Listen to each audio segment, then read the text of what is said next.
व्यवसाय किंवा स्वतःचा स्टार्टअप सुरू करायचा आहे, पण कॅपिटल नाही. ते कॅपिटल एकदा मिळालं, की मी धंदा सुरू करेन. अशा भ्रमामध्ये आपले बरेच मराठी उद्योजक असतात आणि मी प्रामाणिकपणे त्यांना सगळ्यांना सांगतो, की अशा प्रकारे तुम्ही जर का थांबणार असाल, तर तो उद्योग सुरूच करू नका.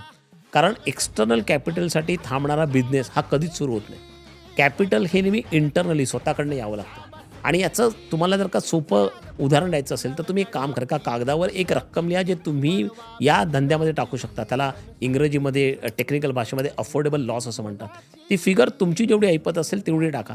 एकदा ती फिगर टाकलीत, मग तुम्ही बॅक एंड विचार करायला सुरुवात करता, की एवढ्या पैशामध्ये माझा धंदा बसवायचा असेल, त्याचं मार्केटिंग, त्याचं सेल, त्याचं प्रोडक्शन, त्याच्यात लागणारी मॅनपॉवर हे बसवायचं असेल, तर मी कसं त्याचे वर्गीकरण करेल?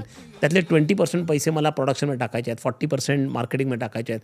तर मग कुठल्या इनोव्हेटिव्ह वेजने मी मार्केटिंग करू शकतो, कुठल्या इनोव्हेटिव्ह वे प्रोडक्शन करू शकतो, हे विचार करणं सुरुवात होईल आणि मग हळू-हळू तुम्ही तेवढ्याच पैशामध्ये बिझनेस करायला सुरुवात कराल. एकदा तुम्ही तो सुरुवात केली, तुम्ही ग्राहक आणलात आणि ग्राहकाला एकदा ते आवडायला लागलं, रेव्हेन्यू जनरेट झाला, मग पैसे तुमच्या मागे यायला सुरुवात होईल. त्याच्यामुळे कॅपिटलसाठी थांबणारा बिझनेस सुरू करू नका.